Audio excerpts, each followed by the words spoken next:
પાણીની સમસ્યાથી પરેશાન કારેલીબાગ વિસ્તારના લોકોને રજૂઆત કરવા પાણીની ટાંકીએ પહોંચવું પડ્યું હતું। લોકોની સમસ્યાને લઈને સ્થાનિક કાઉન્સિલર બંદિશ શાહ તેમજ શાસક પક્ષના નેતા મનોજ પટેલને પણ પાણીની ટાંકી ઉપર દોડી આવવું પડ્યું હતું। વડોદરામાં શાસક પક્ષ અને વહીવટી તંત્રની નિષ્ફળતા દરેક ક્ષેત્રમાં જોવા મળી રહી છે।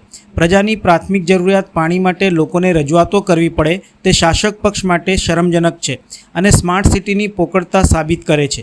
તહેવારોના સમયમાં પણ લોકોને પાણી ન મળે તો લોકોનો આક્રોશ સ્વાભાવિક જ છે।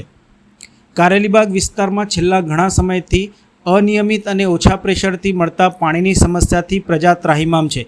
વિસ્તારના 3000 જેટલા પરિવારોને પાણીની સમસ્યા વિકટ છે અને અન્યોને પણ છે। 2 દિવસના શટડાઉન બાદ પણ પાણીની સમસ્યાનું નિરાકરણ આવ્યું નથી, જેના કારણે સ્થાનિકોમાં આક્રોશ ફેલાયો છે।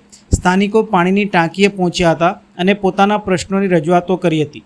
લોકોએ ઉગ્ર આક્રોશ સાથે જણાવ્યું હતું કે પાણીની ટાંકીની ક્ષમતાથી વધુ લોકોને ત્યાં પાણી વિતરણ થાય છે તેવું કહેવાય છે। તો લોકોનું કહેવું હતું કે જ્યારે કોઈ વિસ્તારમાં લોકો વધતા હોય, વસ્તી વધતી હોય તો તંત્રને પાણીના સપ્લાયનું આગોતરા આયોજન કરવું જોઈએ। તમે પાણી વેરો એડવાન્સ લો છો તો લોકોની એક જ વાત છે કે પૂરતા પ્રેશરથી અને પૂરતા સમયે શુદ્ધ પાણી લોકોને મળી રહે, પણ છેલ્લા 6 મહિનાથી આ સમસ્યા છે અને પ્રજાને તેનો સામનો કરવો પડી રહ્યો છે।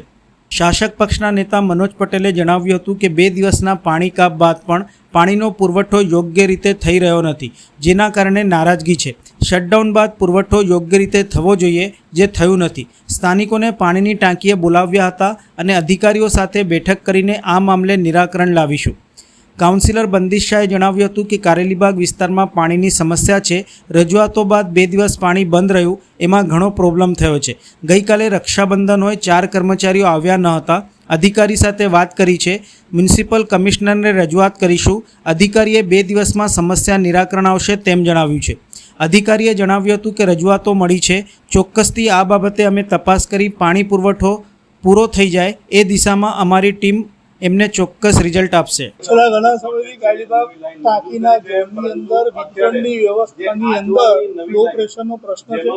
પાણી ટાંકીની આજુબાજુના સોસાયટીના વિસ્તારમાં છેલ્લા ઘણા સમયથી પ્રેશરનો પ્રોબ્લેમ છે અને 2 દિવસ રાયકાની જે લાઈન રિપેરિંગ હતી ત્યાર પછી એ પાણીનું વિતરણ રિસ્ટોર થયું નથી અને સોસાયટીના રહીશો જ્યારે પાણી ટાંકી પર આવે છે તો એમને સંબંધિત પાણીની સમસ્યાનો સંબંધિત સચોટ નિરાકરણને લગતો જવાબ મળતો નથી એવી લાગણી છે।